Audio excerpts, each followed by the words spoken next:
My wife promised her son he could take over my family business without asking me, and now it's causing tension in our marriage and family. I, 52, male, got married to my wife, 50, female, 2 years ago after dating for 3 years. My wife has a son, Joe, 21, male, from her previous marriage, and he recently graduated with a business degree. Joe and I get along well, but it's not like we're the best of friends, and neither do we share a father-son relationship. My wife's ex-husband is still a part of his life, and they meet pretty often, so it's not like he's missing out on anything either. Now the problem is that my wife had promised her son that he would take over my business once he graduated from college. I have a moderately successful catering business of my own that I inherited from my father when he passed away. I've been running it for almost 20 years now, not counting the years that I had been running it alongside my father before inheriting it, and I have no intention of giving it up, not until I retire at least, and there's still a lot of time to go until then. I really don't know why my wife thought it would be a good idea to promise Joe that he could take over the business without even consulting with me first. Last week we attended his graduation party, and he took us out for a dinner a little later in the evening, and that's where this came up. While we were having dessert, Joe started talking about how he wouldn't have to go looking for internships or jobs unlike his other friends from college, since he already had a plan in mind, and then he smiled at me. I was obviously lost, but I still smiled back and looked towards my wife so she could explain what was going on. She said nothing at the time, and we finished dinner and then left to go back home because Joe was going to spend the night with his friends in their apartment. On the drive back home, I decided to ask my wife what Joe had been talking about when he said that he already had a plan in mind. That's when she confessed to me that she'd kind of promised Joe before he left for college that I was going to let him take over my business when he graduated. I was a little shocked and told her that she needed to inform him that that was not going to happen because obviously he was still very young and inexperienced. So I was not going to hand over the reins to him so soon, or maybe never at all, because there were far more capable and deserving employees of mine who could run the business. My wife began to argue with me in the car and told me that I was being silly, that she trusted Joe, and knew that he would do a good job if I just let him try once. I argued back and told her that there was no trying when it came to my business that my dad had started and given to me to take care of and grow. He could either handle it or he couldn't, and in my opinion, right now, he was not ready for it. He was fresh out of college, and kids his age needed practice because they were just not mentally ready to take on the pressure. So, he needed to start somewhere, and if he did a good job, then maybe I would let him work under me. But he still had a long way to go before I trusted him to take over my business altogether. When I said this to my wife, she completely freaked out at me and started accusing me of being selfish and not thinking about Joe and his financial well-being. She told me that I was not acting like a father at all, and I was being really self-involved, to which I said that it was true because I actually was not Joe's father. So I really didn't need to act like a father figure to him. At that point, she got really upset and made me pull over, and then she climbed down from the car and walked all the way home. But it was fine, because we were just a couple of blocks away from our house anyway. I didn't go home right away, and instead hit the bar because I was also very upset about this fight with my wife. I thought that she was being unreasonable, and I still think so. I came back home around midnight, and by then my wife had already fallen asleep, so we didn't get a chance to discuss it that day. When we woke up the next morning, she pretended that everything was fine, so I didn't bring up the argument from the previous night either. But 2 days later, when Joe called me to ask about the business, I told him point blank that his mother hadn't discussed the idea with me first, and if she'd bothered to do that, then she would have known that I was not going to hand over the business to him. So he needed to find a job like all his other friends, because whatever his mother had said was not happening anymore. He thought I was kidding at first, so I really had to force him to believe that I really wasn't going to let him take over. Now that I think of it, there had been a lot of instances over the last couple of years where he had hinted at taking over the business, but I had always laughed it off because I thought he was just joking. Had I known about the promise that my wife had made to her son, then I would have addressed those jokes and nipped this in the bud. After I told him that I was not letting him take over, he flipped out on me and yelled at me for making false promises and being selfish just like his mother had, and then disconnected the call before I could even defend myself. I was at work at the time, so I didn't tell my wife anything since I was still busy and figured that I would talk to her once I got home. When I did get home, my wife was furious, and she didn't even wait for me to take off my coat before she started screaming at me. She told me that apparently Joe had called her right after the phone call with me and had torn into her for lying to him and leading him to believe that he would be allowed to take over my business once he graduated. She told me that this was all my fault because now Joe was cutting us all out of his life since he didn't trust us anymore. I told her that none of this was my fault because I wasn't the one who told her son that he would be allowed to take over my business. I didn't make any promises to him, and neither did I make any promises to her that I didn't live up to. She had lied to her son for years, And now whatever Joe had decided was good for him, because had my mother lied to me the way she had, then I probably wouldn't have wanted to speak to her either. She got so mad that she just stormed out of the house while sobbing and told me that she was going to live with her sister for a while. I didn't try to stop her either because I was in a really bad mood after that argument, as I honestly didn't see how this was my fault. She left that day, and it's been 3 days since then, and she hasn't come back. We haven't even been able to talk to each other because I haven't called her, and neither has she tried to call me. So it's just been radio silence on both ends. Yesterday, I thought she'd call me, but instead, it turned out to be her oldest sister who rang me just to berate me for the way I had been behaving. She told me that my wife had been miserable ever since she left the house and hadn't stopped crying for even 1 second because now she felt like she was losing not only her son but also her husband. I'll admit that made me feel terrible about myself because the last thing that I wanted to do was make my wife cry. Her sister also told me that the only reason my wife had lied to her son about allowing him to take over the business was because her son was actually planning not to go to college in the first place. Apparently, Joe had been telling his mother that he actually wanted to join a band and see how that worked out for him. But my wife wanted him to go to college and get a degree first. The only way that she could think of was to give him the incentive of having a ready-made business to take over once he graduated. She didn't discuss it with me first because she knew that I was going to say no, but she believed that once he graduated, I would change my mind and see what a responsible young man he had turned into. She had also intended to discuss it with me at least once over the years, but she just failed to do so because she felt shy to ask me about it since it wasn't her place to talk about the business, and Joe wasn't my son. I told her sister that I understood where my wife was coming from, and I realized that she was just very concerned about her son's future, but that was still no excuse to lie to both her son and also me. In a way, her sister told me that it wasn't her place to interfere in our marriage either, but she just wanted me to know that my wife was willing to work on our marriage as long as I apologized to her for being so hard on her and Joe. After saying that, she disconnected the call while I struggled to make up my mind on what to do. On one hand, I really wanted to reconcile with my wife and make things right, but on the other hand, I didn't think that this was my fault, so I don't understand why she wanted me to apologize when it was actually she who should be apologizing to me. It's been 1 whole day since the phone call, and I still haven't been able to make up my mind on what to do.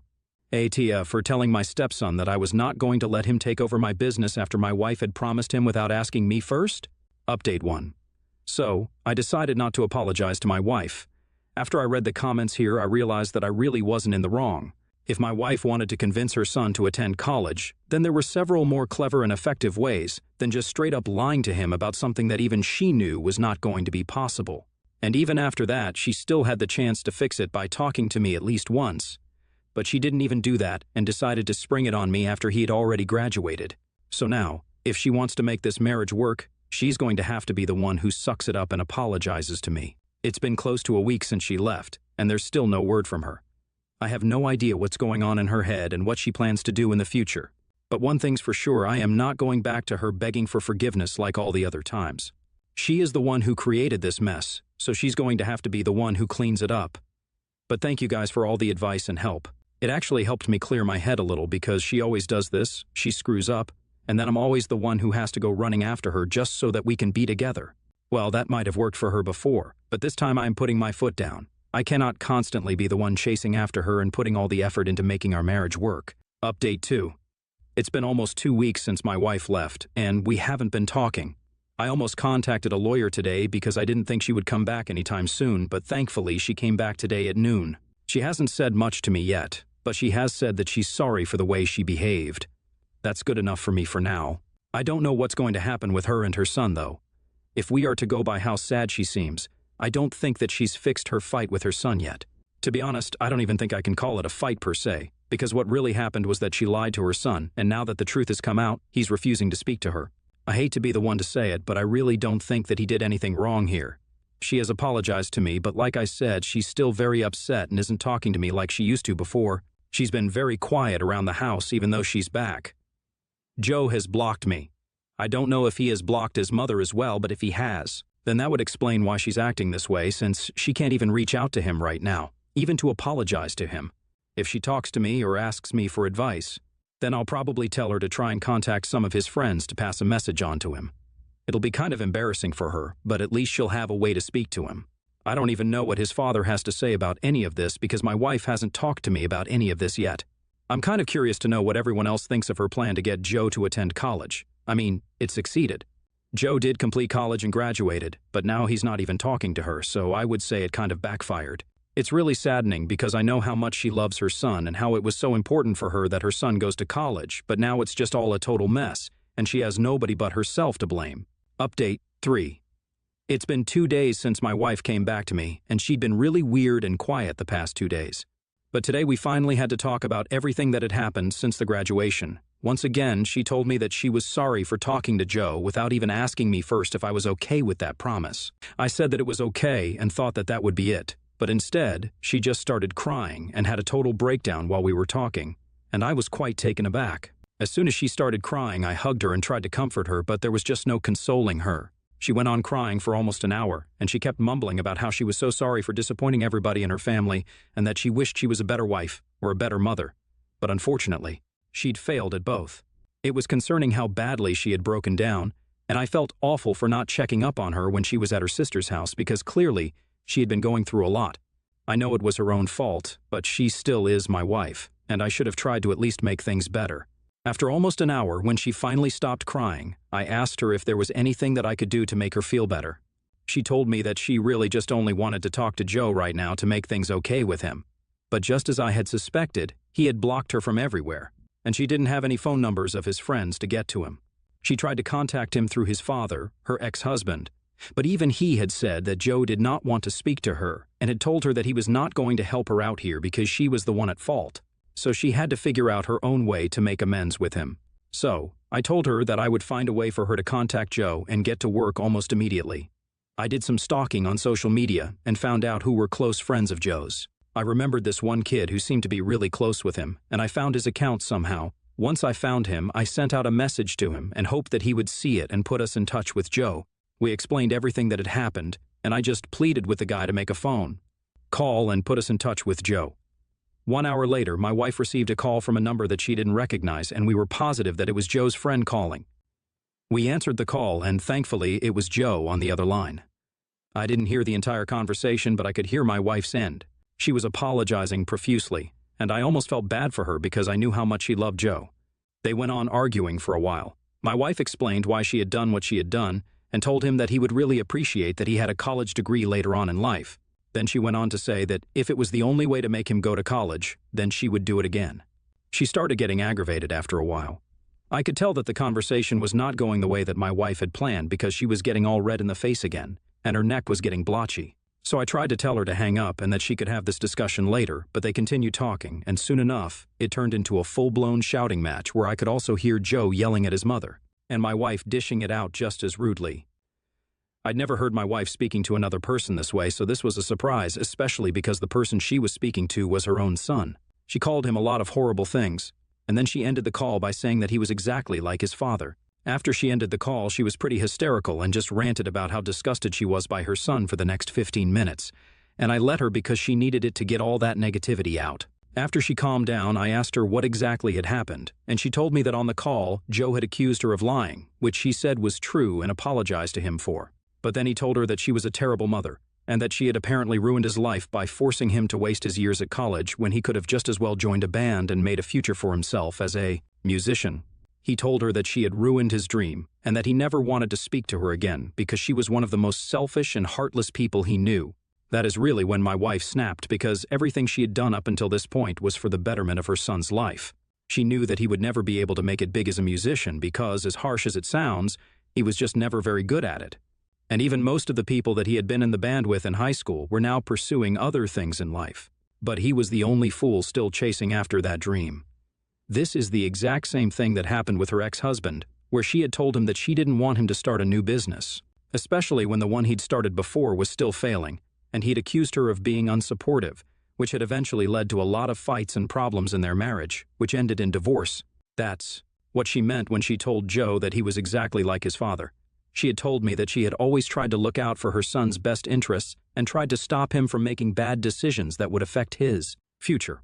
But now she knew there was just no point in trying anymore because he clearly was so oblivious that he didn't even know what was good for him and what wasn't. She told me that if her son now wanted to make her the villain in his life, she was cool with it, and she wasn't going to try making things better anymore. She was sick of being blamed for every single thing that went wrong in his life or her ex-husband's life. So it was an emotionally heavy day for my wife, but I'm glad that she at least tried to sort things out, even if it went south eventually. She made a mistake, and then she tried to correct it, but if they can't see that, then well, that's on them. She's calmed down considerably since then, and we had a peaceful dinner. She didn't bring up anything about Joe or her ex-husband after she had her meltdown. She's asleep right now, and I'm really hopeful that by tomorrow, she'll be feeling better about all of this. Update 4. Hi everybody, so it's been almost a week since my wife stopped talking to her son, and today she received a call from her ex-husband saying that Joe wanted to talk to her, and she needed to visit them at his house. She needed to come by herself because this was a family thing, and I wasn't part of the family, so they wanted me to stay out of it. But my wife was very firm, and she told them that she could either go to his house with me, or she wouldn't be coming at all because she didn't want to deal with their nonsense on her own. So eventually, they agreed to let me come, but they told me that I had to stay out of whatever discussion they were going to have, which wasn't going to be a problem for me because I wasn't really interested in talking to either her ex-husband or Joe. When we got there, it looked like all of them were ready to drag her to court or something because they had these serious looks on their faces, and I think they were probably trying to intimidate my wife. But lucky for her, that doesn't work on her. Once we were sitting in the living room, Joe wasted no time and told her that because she had forced him to go to college and waste 3 years of his life doing something that he had no interest in, it was time for her to stick to her promise and make me let him take over my business.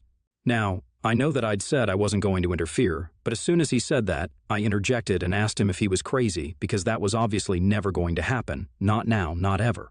Not even if he was ready because, at this point, I just didn't like the guy. He wasn't my son, and I owed him nothing, so I told him so right to his face. His father then told me that I wasn't part of this discussion, so I needed to just shut the hell up. That really rubbed me the wrong way, because this was my catering business that they were talking about, so of course I had to be a part of the discussion. I argued with my wife's ex-husband for a little bit, but my wife made me stop because it wasn't worth it, and I knew that, so I just fixed him with a dirty look and then kept quiet. Joe continued to insist that my wife talk to me and let him take over the business soon, or else he really would cut her off. I expected my wife to hesitate a little, but she didn't, and I was really proud of her. She told Joe that she was doing nothing of the sort and that if he didn't want to be thankful that she helped him out in securing a future for himself, then that was fine with her, but he couldn't make any demands like these. She apologized for lying to him, but that was it, and she told him that she didn't owe him any more apologies for anything else because at the end of the day, she was just trying to look out for him. And if he couldn't appreciate that, then she really would prefer for him to cut her off. Her ex-husband told her that he was going to take her to court if she didn't live up to the promise that she'd made. And she laughed right in his face and asked him if he even knew any attorney who would fight his case for him, knowing that they didn't even have a contract or any agreement to show for the promise that she had made. He got really flustered and told her that he wanted her out of his house right now, and we obliged. Even as we were about to get into our car and drive back home, Joe made sure that he screamed at his mother and told her how awful she was. But we chose to ignore it and just got back home as fast as we could because we didn't want to waste any more time on them. We're home now, and we hope that this situation with her son has blown over so we don't have to meet them again because today was a huge waste of our time and energy.